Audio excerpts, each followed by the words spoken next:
పశ్చిమాసియాలో చోటు చేసుకుంటున్న తాజా పరిణామాలు ప్రపంచ భౌగోళిక రాజకీయాలను కొత్త దిశగా నడిపిస్తున్నాయా? ఇరాన్లో జరిగిన కీలక రాజకీయ మార్పులు, భారత ప్రధాని నరేంద్ర మోదీ, ఇరాన్ అధ్యక్షుడు మసౌద్ పెజెష్కియాన్ మధ్య జరిగిన దౌత్య సంభాషణ, బ్రిక్స్ వేదికపై పెరుగుతున్న సమన్వయం, అమెరికా ఇరాన్ ఉద్రిక్తతలు, గ్లోబల్ సౌత్ దేశాల వ్యూహాత్మక సమీకరణలు, ఈ పరిణామాలన్నీ ప్రపంచ దృష్టిని ఆకర్షిస్తున్నాయి. ఈ సంఘటనలు భారత విదేశాంగ విధానంపై ఎలాంటి ప్రభావం చూపుతాయి?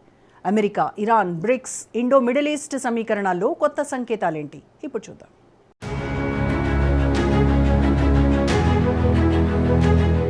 పశ్చిమాసియా సంక్షోభం మరియు అంతర్జాతీయ దౌత్య వేదికలపై నమ్మకం, స్థిరత్వం ఎంత కీలకమో, అగ్రరాజ్యాల అనాలోచిత, అస్థిరమైన ఏకపక్ష విధానాలు అంతర్జాతీయ రక్షణ సమీకరణాలను అంతకంటే వేగంగా గందరగోళంలోకి నెట్టగలవనే సత్యం ప్రస్తుత పరిణామాల ద్వారా మరోసారి అంతర్జాతీయంగా రుజువైంది.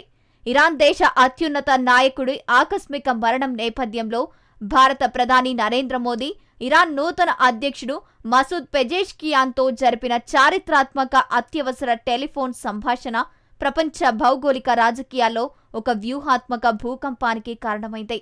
ఈ అత్యున్నత స్థాయి చర్చల్లో భాగంగా ప్రధాని మోదీ భారత ప్రభుత్వం మరియు ప్రజల తరఫున ఇరాన్ సుప్రీం లీడర్ మరణానికి తీవ్ర సంతాపం ప్రకటించడమే కాకుండా అంతర్జాతీయ అత్యున్నత గౌరవాన్ని చాటుతూ వారి అంత్యక్రియలకు భారతదేశం తరపున ఒక ప్రతిష్టాత్మక ప్రత్యేక దౌత్య ప్రతినిధి బృందాన్ని అధికారికంగా పంపుతామని చారిత్రాత్మక హామీ ఇచ్చారు. ఇదే సమయంలో ఇరాన్ అధ్యక్షుడు పెజెష్కియాన్ పశ్చిమాసియాలోని తాజా క్షేత్రస్థాయి పరిణామాలు ప్రధాని మోదీకి క్షుణ్ణంగా వివరించగా, మోదీ రాబోయే ప్రతిష్టాత్మక బ్రిక్స్ సదస్సుకు రావాల్సిందిగా పెజెష్కియాన్ను అధికారికంగా ఆహ్వానించారు. ఈ చారిత్రాత్మక చర్యలను చూసి వైట్ హౌస్ ఒడిలో కూర్చున్న అమెరికా అధ్యక్షుడు డొనాల్డ్ ట్రంప్ తీవ్ర అసంతృప్తితో మరియు ఆగ్రహంతో ఊగిపోవడం ఇప్పుడు అంతర్జాతీయ వేదికపై అత్యంత వివాదాస్పదంగా మారింది. వాషింగ్టన్ యొక్క మనీ పవర్కు మరియు ఆంక్షల రాజకీయాలకు ముఖాముఖిగా తగిలిన ఈ వ్యూహాత్మక దెబ్బ అంతర్జాతీయ భౌగోళిక రాజకీయాల్లో అమెరికా ఏకపక్ష ఆధిపత్యానికి పడిన అతిపెద్ద వ్యూహాత్మక ఎదురు దెబ్బ అనడంలో ఎలాంటి సందేహం లేదు. ఇరాన్తో భారతదేశం ఇలాంటి బహిరంగ దౌత్యాన్ని నడపడం వల్ల అమెరికాలోని ట్రంప్ ప్రభుత్వం భారత్పై తీవ్రమైన ఆర్థిక ఆంక్షలు విధించే ప్రమాదముందని, అలాగే ఇది పశ్చిమ దేశాలతో భారతదేశానికి ఉన్న వ్యూహాత్మక రక్షణ బంధాన్ని దెబ్బతీస్తుందని విమర్శకులు గట్టిగా వాదిస్తున్నారు. పాశ్చాత్య దేశాలలో నడిచే కపట వైట్ హౌస్ డ్రామా కంపెనీ విధానాలలాగే ఈ అంతర్జాతీయ విమర్శకులు కూడా చైనా, ఇరాన్తో రహస్యంగా బిలియన్ల డాలర్ల ఒప్పందాలు చేసుకుంటున్నప్పుడు నోరు మెదపకుండా భారతదేశపు జాతీయ ప్రయోజనాల కోసం సాగుతున్న ఆత్మరక్షణ దౌత్య చర్యలపై బురద జల్లడానికి ప్రయత్నిస్తున్నారు. కానీ ఈ గ్లోబల్ మైండ్ గేమ్లో ప్రధాని నరేంద్ర మోదీ అంతర్జాతీయ దౌత్య వేదికపై అదిరేదే లేదు, బెదిరేదే లేదు అనే దృఢమైన విదేశాంగ విధానంతో ముందడుగు వేస్తున్నారు.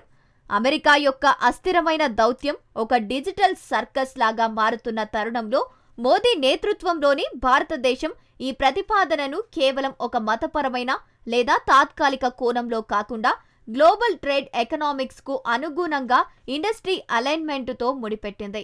వాషింగ్టన్ ఏ క్షణంలోనైనా విధించగల ఆంక్షల బ్లాక్మెయిలింగ్ రాజకీయాలకు భయపడకుండా ఇటు పశ్చిమ దేశాలతో అటు మధ్యప్రాచ్య దేశాలతో సమాంతర దౌత్యాన్ని నడుపుతూ గ్లోబల్ సౌత్లో భారత్ ఒక నమ్మకమైన లీడర్గా అవతరించింది.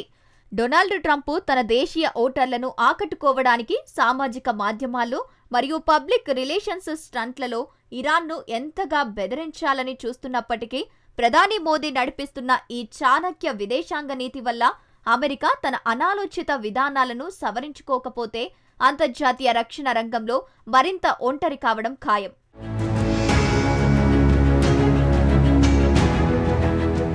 ఈ వ్యూహాత్మక మరియు అంతర్జాతీయ సమన్వయ రూపాంతరం వల్ల భారతదేశానికి చేకూరే ఆర్థిక, రక్షణ ప్రయోజనాలు అత్యంత అమోఘమైనవి. అమెరికా ఇరాన్ వివాదం ముదురుతున్న తరుణంలో కూడా ఇరాన్తో వాణిజ్య మరియు రవాణా సంబంధాలను పటిష్టం చేసుకోవడం వల్ల భారత ఇంధన సరఫరా మార్గాలకు ఎటువంటి ముప్పు వాటిల్లదు. దీనివల్ల మన సరిహద్దులు మరింత సురక్షితంగా మారి దేశంలోకి అంతర్జాతీయ పెట్టుబడులు శరవేగంగా ప్రవహిస్తాయి. ఒక నగర ఆత్మను లేదా ఒక దేశపు సార్వభౌమత్వాన్ని తాత్కాలిక రాజకీయ ప్రభుత్వాలు లేదా బాహ్య శక్తులు అణచివేయలేవు. దానిని ఆ దేశ చరిత్ర, మతాచారాల పవిత్రత మరియు ప్రజల సంకల్పమే నిర్ణయిస్తాయి. ప్రపంచ శక్తుల అవాస్తవ ప్రచారాలకు మరియు అంతర్గత విమర్శలకు లొంగకుండా భారతదేశం తన సాంస్కృతిక మూలాలను గౌరవిస్తూ సాధిస్తున్న ఈ అద్భుతమైన వికాసం రాబోయే కాలంలో బహుళ ధృవ ప్రపంచంలో మన దేశాన్ని ఒక ఆర్థిక మరియు రక్షణ సూపర్ పవర్గా నిలబెట్టడం ఖాయం. వికసిత్ భారత్ మరియు సురక్షిత భారత్ సంకల్పంతో మన వ్యూహాత్మక ప్రయాణం ఎల్లప్పుడూ అజేయం. అంతర్జాతీయ భౌగోళిక రాజకీయాల్లో అమెరికా అధ్యక్షుడు డొనాల్డ్ ట్రంప్ అవలంబిస్తున్న ఏకపక్ష ఆధిపత్య ధోరణులకు మరియు ఆంక్షల రాజకీయాలకు నేడు అంతర్జాతీయ వేదికలపై వరుసగా తీవ్ర దౌత్యపరమైన ఎదురుదెబ్బలు తగులుతున్నాయి. ప్రపంచాన్ని తన అనాలోచిత నిర్ణయాలతో శాసించాలనుకునే ట్రంప్ విధానాలను అంతర్జాతీయ కూటములు ముఖాముఖిగా తిప్పికొడుతున్నాయి.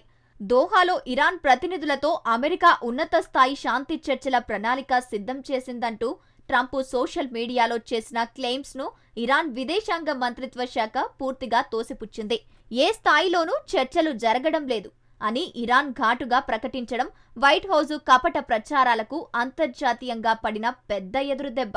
ఇరాన్ సుప్రీం లీడర్ మరణంపై భారత ప్రధాని నరేంద్ర మోదీ నేరుగా ఇరాన్ అధ్యక్షుడితో మాట్లాడడం, అంత్యక్రియలకు ప్రత్యేక ప్రతినిధి బృందాన్ని పంపడం మరియు ఇరాన్ను బ్రిక్స్ సదస్సుకు ఆహ్వానించడం ద్వారా ట్రంప్ యొక్క ఐసోలేషన్ వ్యూహాన్ని భారత్ చాణక్యంగా అణిచివేసింది. గ్లోబల్ ట్రేడ్లో అమెరికా కరెన్సీ పవర్ను దెబ్బతీస్తూ భారతదేశం మరియు జపాన్ దేశాలు డాలర్ను పూర్తిగా బైపాస్ చేసి నేరుగా రూపాయి ఎండ్లలోనే 100% వాణిజ్యం చేయడానికి సిద్ధమవడం ట్రంప్ ఆర్థిక ఆధిపత్యానికే కోలుకోలేని దెబ్బ. పాశ్చాత్య దేశాలు నడిపించే ఇటువంటి వైట్ హౌస్ డ్రామా కంపెనీ నాటకాలకు భయపడకుండా భారతదేశం అదిరేది లేదు, బెదిరేది లేదు అనే దృఢమైన విదేశాంగ నీతితో దూసుకుపోతోంది. బహుళ ధృవ ప్రపంచ క్రమంలో అమెరికా తన అస్థిరమైన దౌత్యాన్ని సవరించుకోకపోతే అంతర్జాతీయంగా మరింత ఒంటరి కావడం ఖాయం. వికసిత మరియు సురక్షిత భారత సంకల్పంతో మన వ్యూహాత్మక ప్రయాణం ఎల్లప్పుడూ అజేయం. ముగింపుగా చెప్పాలంటే ప్రపంచ రాజకీయాల్లో శాశ్వత మిత్రులు, శాశ్వత ప్రత్యర్థులు ఉండరు. శాశ్వతంగా ఉండేది జాతీయ ప్రయోజనాలే. అందుకే ప్రతి దేశం తన భద్రత, ఆర్థిక ప్రయోజనాలు, దౌత్య సమతుల్యతలను దృష్టిలో ఉంచుకొని నిర్ణయాలు తీసుకుంటోంది. భారతదేశం కూడా బహుముఖ విదేశాంగ విధానంతో వివిధ దేశాలతో సంబంధాలను కొనసాగిస్తూ తన వ్యూహాత్మక ప్రయోజనాలను విస్తరించేందుకు ప్రయత్నిస్తోంది. రాబోయే రోజుల్లో పశ్చిమాసియా పరిణామాలు, బ్రిక్స్ సమన్వయం, గ్లోబల్ సౌత్ పాత్ర, అమెరికా ఇరాన్ సంబంధాల దిశ ప్రపంచ రాజకీయాలపై ఎంత ప్రభావం చూపుతాయో చూడాల్సి ఉంది.